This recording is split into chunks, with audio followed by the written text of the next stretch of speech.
Russia has seized Europe's largest nuclear power plant in Ukraine. What would be the possible outcome of this war? Could Russia occupy all the states that were separated after the collapse of the USSR in 1991? Are we really on the brink of a third world war? And it could be a nuclear war? Today we will try to find out answers to these questions. You are watching Tarazoo English and I am Bilal Ghauri.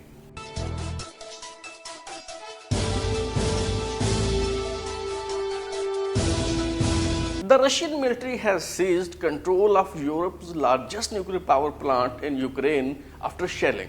Zaporizhzhia nuclear power plant is now being shut down. Ukraine's President Volodymyr Zelensky said Europe has to wake up now. Europe's largest nuclear plant is on fire. If the Russian attack has spread radiation from this nuclear power plant, it could have caused 6 times more destruction than Chernobyl. The European Union imports 61% of its energy needs, and Russia is the largest supplier of energy to Europe. European Union member states import 50% of their natural gas and 25% of their oil needs from Russia. Natural gas from Russia is supplied to Europe through Nord Stream 1 gas pipeline. After invading Ukraine, Russia has halted work on Nord Stream 2 gas pipeline, which was under construction, causing gas prices in Europe to rise by 70% in the past 2 weeks and could further in coming days. If Ukraine and Russia war drags on, Europeans will starve for bread, as both Russia and Ukraine are among the major grain suppliers. Russia ranks first among wheat and flour suppliers, exporting 35 million tons of wheat each year, while Ukraine is the 4th largest exporter of wheat. Lebanon buys 50% of its total wheat from Ukraine, Libya imports 43% of the wheat from Ukraine, and Tunis buys 32% of the total grain from Ukraine. 80% of Egypt's wheat needs come from Russia, while 20% from Ukraine. Pakistan also imported large quantities of wheat from Ukraine last year. And now, after the visit of Prime Minister Imran Khan to Russia, it has been decided to buy 2 million metric tons of wheat from Russia. Russia and Ukraine not only matter due to wheat production, they are also biggest exporter of other agricultural commodities. For example, China buys 90% of its total maize imports from Ukraine. It means the war will not only push up gas, electricity and oil prices, but other countries in general and Western countries in particular will face shortage of agricultural commodities. Now we come to the question of whether the NATO countries would be foolish enough to jump into this war. The answer is absolutely not. No country, including the United States, would be willing to take part in this war directly, because in this case, the war would engulf the whole world. Senator John McCain has said in the past that Ukraine is not of strategic importance to the United States. US President Joe Biden, who at the time of Russian invasion of Ukraine was content to offer mere prayers, said in his State of the Union address that Russia has threatened democracy by imposing war on Europe, and claimed that the Russian President Vladimir Putin would be punished. But he did not clarify how this punishment would be carried out. Will economic sanctions be enough? Will the sanctions make a difference to Russia? The answer is no. When the Soviet Union forces entered Kabul in 1979, the United States imposed economic sanctions, but these sanctions made no difference. When the United States handed over state-of-the-art Stinger missiles to Afghan Mujahideen, only then battle took a new turn and the course of war was changed. Even today, Western countries cannot stop the advancement of Russian forces through economic sanctions. Russian forces have conquered the Ukrainian city of Kherson and are not advancing despite being 30 kilometers away from the capital, as a full occupation of Ukraine may not be among their priorities and goals. International experts believe that Russian forces want to divide Ukraine into 2 parts, and for this purpose, it is necessary to conquer Mariupol city. in order to annex eastern Ukraine to the Crimean Peninsula. If Russian forces succeed in capturing Mariupol, Ukraine will be cut off from the sea, and the largest port in the region will also come under Russian control. Ukrainian President Volodymyr Zelensky has addressed US members of the Congress via Zoom video call. As about 280 members of the parliament gathered to listen his speech, he said in an emotional way, "Close the skies or give us planes." Means either block the airspace of Ukraine by imposing no-fly zone so that Russian warplanes do not attack us, or give us warplanes to counter them. In an hour-long speech, the Ukrainian president called on United States to immediately provide $10 billion in aid and to stop buying oil from Russia. Despite repeated appeals from President Volodymyr Zelensky, the implementation of the no-fly zone in Ukraine is a difficult decision, as Russian President Putin has made it clear that if NATO tried to impose no-fly zone, it would be considered as an act of war. Some people may be wondering what is meant by enforcing a no-fly zone. A no-fly zone means that certain types of aircraft cannot fly within the airspace of a region. The ban is usually imposed to protect specific areas of a country from airstrikes.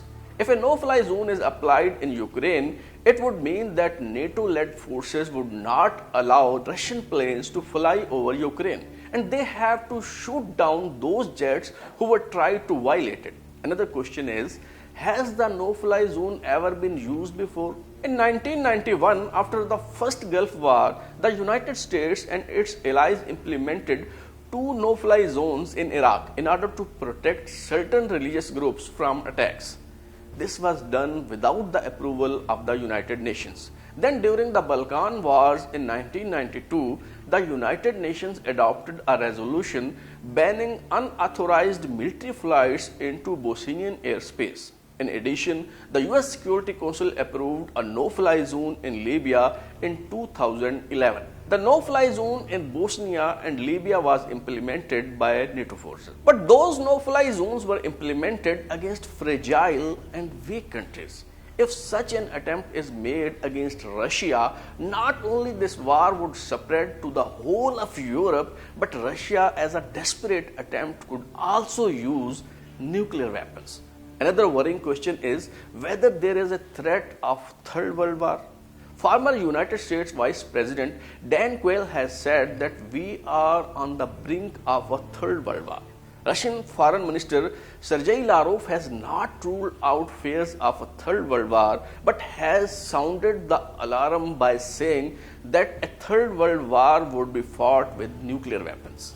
The threat of World War III is so real and serious that the Queen of United Kingdom has drafted her speech in the event of outbreak of World War III. The text of the Queen's speech says, "I have never forgotten the sorrow and the pride I felt as my sister and I huddled around the nursery wireless set listening to my father's inspiring words on that fateful day in 1939. Not for a single moment did I imagine that this solemn and awful duty would one day fall to me." Russian President Vladimir Putin spoke by telephone with his French counterpart Emmanuel Macron, and later French President issued a statement saying, "Worst is yet to come." What would be the worst now? Can nuclear war really break out? There are 9 atomic powers in the world: Russia, the United States, France, China, the United Kingdom, Israel, Pakistan, India, and North Korea. These all countries have a total of 15,000 operational nuclear warheads, while only 100 atomic bombs can destroy the entire world and human beings. If the West refrains from escalating its provocations and the war in Ukraine continues for a long time, Russia will face the same fate as the United States suffered in Vietnam and then in Afghanistan, or in the same way as the Russian forces were humiliated in Afghanistan soil and had to retreat in disgrace. As the war drags on, the difficulties of Russian army will increase. In other words, Russia can conquer Ukraine but cannot win it. Russian forces may get control over Ukraine, but they cannot rule there for a long time. When the guerrilla war breaks out, the difficulties of the Russian forces will increase manifold. Therefore, Putin will never want this war to escalate further. Then what could be expected? Will Russia retreat? The answer is no. Ukraine is a core strategic asset of Russia, a backyard, so Russia will not back down easily. If the world powers see this issue as a human tragedy instead of consuming Ukraine as a real state piece, this mess could still be cleared through diplomacy. The best solution for Western nations to recognize Ukraine as a buffer state instead of provoking the people of Ukraine and pushing them to the brink of destruction. Ukraine must be such an impartial state which is not tributary to Russia, a subordinate country of European Union. Russia, United States of America and United Kingdom should respect Ukraine as sovereign state by implementing the Budapest Memorandum. Now comes the last question, whether it was appropriate for Prime Minister Imran Khan to visit Russia in these circumstances. The day Prime Minister Imran Khan met with the Russian President Vladimir Putin, the same day Russian forces invaded Ukraine. It is a bitter truth that when individuals commit blunders at diplomatic level, the nations have to pay the price of these mistakes. In 1979, when General Ziaul-Haq was self-proclaimed President of Pakistan and a revolution took place in Iran, a similar mistake was made at diplomatic level which Pakistan still has to pay. General KMRF writes in his autobiography Working with Zia, page number 287, while Iran burnt with hatred of the Shah, Pakistan's ambassador in Tehran, Ghiyasuddin Ahmad, conceived a bright plan. He repeatedly suggested that General Ziaul-Haq should urgently visit Tehran to demonstrate Pakistan's friendship toward the beleaguered Shah in his hour of trouble. In his assessment, the Shah was likely to weather the political storm as his defense forces were loyal to him.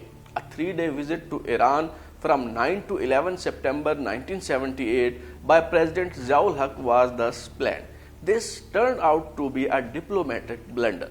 That was the reality of Russian-Ukraine conflict. If you want to give your opinion or any suggestion, then our WhatsApp number 033284105337 is available. Give your feedback, like, subscribe and hit the bell icon if you want to get notifications of new videos. Thanks for watching Tarazoo.